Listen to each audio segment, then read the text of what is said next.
Huh. Hey yo, Fern, I want you to turn the music up just a little bit, man. That shit feel good, man. Shit remind me of my mother, may she rest in peace, man, you know what I'm saying? Sound like some early morning Saturday shit, you know what I'm saying? Huh. Yeah. Huh. Hey, yo.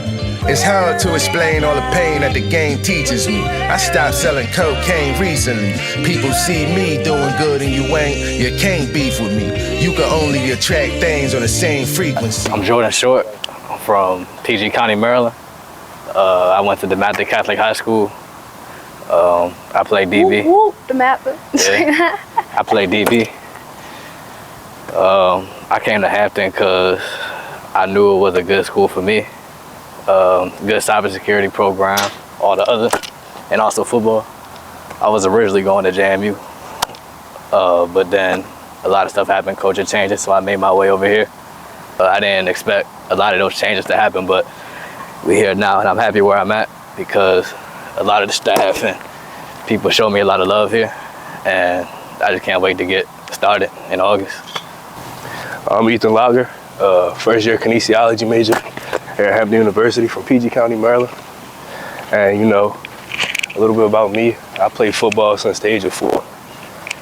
I bounced out from many different positions, from running back to slot to quarterback to nickel to linebacker. I even played punter one time in my life, but now I'm just trying to pave a way for myself, make a name for myself out here, and eventually, you know, just pay the way for myself. You know, the end goal, it's always been the NFL. But wherever God wants to take me, that's what I'm going to take. That's the road I'm going to take. And just going to his favor. My name is Freeman. I'm 21 years old, from Chester, Pennsylvania, and I play football here at Hampton University. It was great growing up at home. I got a great support system. Mom and dad have been married for a real long time. 2 brothers and a sister, both older. I was the baby. I kind of grew up in the house like with my sister, and then kind of like 12, 13, that kind of just was me. But yeah, my parents have never missed a game. Fly to every game, drive to every game, never really missed a game. So growing up, I've always had a real good support system within my family. On into my last year, they still never missed a game. So the 2 flights that we taken, they already got hotels booked for every game, so it's gonna be a good year. I give help and it turned to hate easily. Love turned to hate, then the hate became fear. You know, like you said, the underdog. To me, there's no such thing as an underdog because if you really put the work in, it don't matter where you at or where you come from. You know what I'm saying? I didn't come from the best area. I'm from West Baltimore. And I grew up in West Baltimore, but I'm from PG County, so it's like they always call us the underdogs over there, but a lot of people, you know what I'm saying, a lot of people come out of there successful and strong. So I believe when I come in, there's no real underdog story. I'm just gonna work and keep working. And you know, my plan is to take somebody's spot. And that's what I truly believe what I can do. But I know I got God on my side, so I'm just gonna take it by his steps. You know, to me, that just means you gotta work hard. You gotta come to work every single day with your lunch pail and your hard hat, and get the butter from the duck. Really just, you know, take advantage for your opportunity, be grateful for your opportunity, and, you know, work hard every single day. Growing up, you know, Coach Tony, Coach DaVinci, and Coach Ron, you know, they had a big impact on my life. They always taught me to reach for the sky. You know, I just plan to follow that wherever I go, take that mentality. You know, I've always been a dog, so just always believed in myself, no matter who I was going against. And I feel like they've always paved the way, you know, from playing great competition growing up to even getting me sent to great high schools. And shout out to Coach Walsh, you know, because he really built that mentality into me. Because, you know, when he made that position switch with me, it really kicked off where I was trying to go, because I played a little bit of fullback in high school, so I really had to build that mentality of just being a hammerhead. Because, you know, fullback, you're going play after play after play. So that's how I really got it.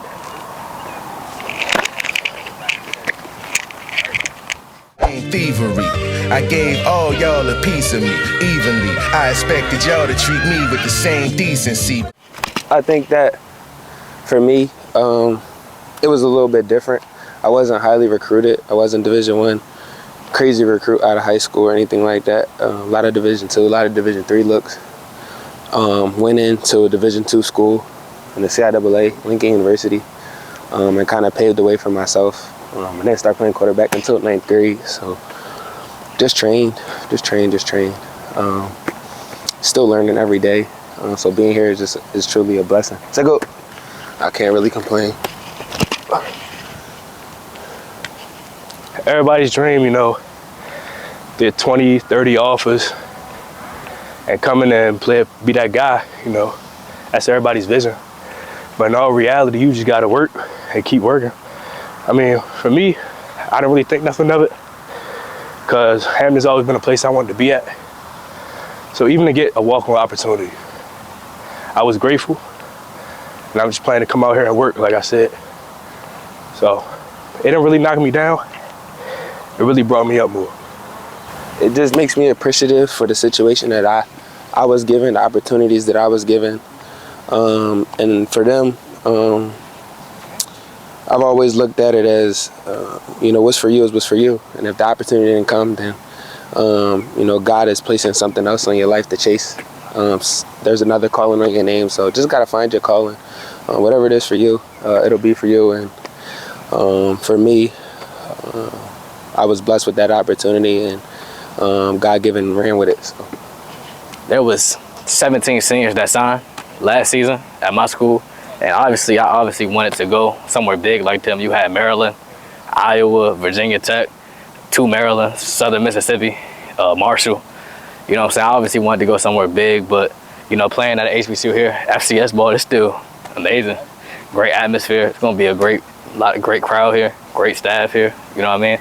Same type of work that all the other big schools do. You know what I mean? Waking up at 5 in the morning every single day, coming out here working in the morning, getting to classes every single day. You know what I mean? Working out here with the guys, extra time.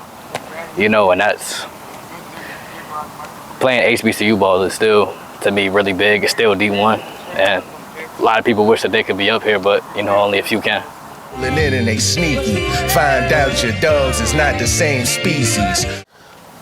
They've all got their ups and downs. Every school has their ups and downs. But there's no place like home, being around your people, getting the love from your people. You know, I think that the most important thing is that you're getting an education with your people. Like I think there's nothing better, nothing greater than it just feels like you at home, in your house. Every day you walk by, you see people, great environment, just a healthy environment. I think that's the most important thing, where you feel like you're included and not excluded. And for most people, coming from predominantly white high schools, and then coming to an HBCU in college, it's a different type of experience for them. And I think that it's an experience that one would all appreciate. So. I feel like a lot of people may not like going to HBCUs because they think it's like not as big as a big school. Like I said, like a big Power 5 FBS school. You know, a lot of people don't want to go down, or maybe. See, I can't even tell you, because I mean, it's beautiful out here. You know what I mean? Still good ball, great atmosphere. You know, all the people good, and you around your people too at the same time. You know what I mean? It's the culture here. We build coaches here, and not everybody here is also African American. You got Hispanics on the team. You got white people on the team too.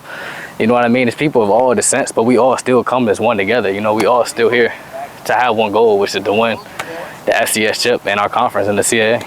It's funny how y'all focus and can't beat me. Yeah, sacrifices are everything you do in life. You got to sacrifice something. You can't get to where you want to go without, you know, sacrifice. I think sacrifice is a word that we all should know in college. Like, it's one of the most important things, whether you want to sacrifice a party to get your schoolwork done, whether you want to sacrifice some time to go to the library, when you sacrifice a meal because you're studying. Like, whatever it is, I think sacrifice is a big word that you should know in college. And I think that you definitely got to sacrifice. I think that there's no progress without sacrifice. Like, that's just the most important thing to me, is really sacrifice. Can't beat me. Dealing with them hateful emotions just ain't easy. We all come in as one, you know. I don't really believe that like it's different treatment. You can outwork that guy to get his scholarship and he gets his taken away, you know. So I mean, for all the people out there, you know what I mean, I think just because you don't get 20, 30 offers, or you may be coming here, or you may be a walk-on. I mean, you got Michael Taffy from Texas, the safety, who was a walk-on at Texas, and now he's a starting safety at Texas, full scholarship. He earned it. He beat somebody else that was on scholarship, you know. I just look at those things like that, and I take it for myself, and I just say, like, you know, if he can do it, and he's also white too, you know what I mean? There's a lot of description stereotype how white people can't play DB, white people can't play, you know, safety or anything like that, but he did it himself. He defined two odds himself. He defined at a very high level too. So, you know, for people that don't think that they can do it, or people that, like I said, that think that they're the underdog, if you just put the work in the weight room and on the field and anything like that, you know, you can really do whatever you put your mind to, as long as you just work on it and work every single day. In the trap house, we ate Lay's and Reese's. I said I'd be rich, they ain't believe me. You know, especially with just student athletes, period. Finding time with academics, finding time with the social life, finding time for evaluation in the future, just knowing what you want to do and how you want to get there. I think there is time. I think it's minimal time, but there's enough time for you to, you know, plan out and piece out and put together things that you want and where you are and how far you want to go in life. So I think there's time. I think it's not easy, but it's something you learn over time, just about, you know, getting your time and time management and not procrastinating on the little things. You know, there's people that I met in college at my 2 HBCUs that will be at my wedding one day, and my baby shower one day, and maybe a godfather of my children. So I think that that's what it's really all about. People that, you know, have met my folks, met my family, and have been to the house for cookouts and stuff like that.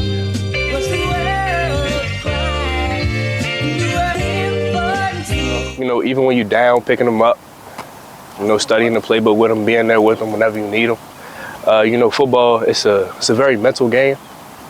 Just being there for them when their mentality's down. You know, if you got a dog teammate, he's not playing like a dog, lifting them up. And even when it's like, if you got a quiet teammate, letting them know it's time for you to be a dog, really. So overall, just coming together as that brotherhood that you're supposed to have when you play football, that's what you need when you coming together as a team and uplifting others. Let's go, let's go.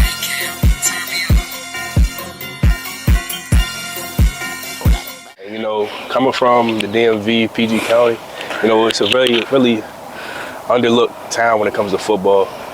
Because, you know, you got Georgia, you got Texas, you got Florida. But, you know, that tri-state area, it's a lot of dogs. And For even if you go into another school and betting on yourself, you got to pick yourself up. Because, you know, at times it might not feel like you're on the team. It might feel like others is better than you. But overall, you want an even pedal stool. You can't stop work. And if the coaches, they see you working and working and working, and then you see a starter or a backup slack up, and you got to pick up their slack, that's your time to go in and take somebody's spot, come in and do what you do. it's like we get underlooked, but we produce a lot of talent. Like his school, state championship, my school, conference championship.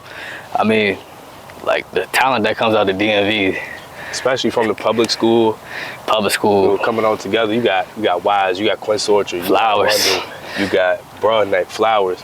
It's so much talent just sitting in one area that can get overlooked, but they come to these big time D1 schools, you know, they bet on themselves, they walk on, or they on scholarship, they always produce. Like in the draft every year, you see a bunch of DMV kids that you probably didn't even know their name before, but they always producing. You got Chase Young. Yeah, you got Chase Young, Nate Cross. And then you got other kids just going D1 out of the county. You got Brandon Gorham, you got Tyler Womack. You know, it's a bunch of dogs out there, especially Anne Arundel County, PG County, Baltimore, even Moco, Baltimore. Just coming all together, it's just so much talent that can just go far places in this world that just get overlooked. But it's all about the work at the end of the day. Branch out, and you show them what the DMV's about. Just hope that the last year, you know, goes as planned. The work was put in.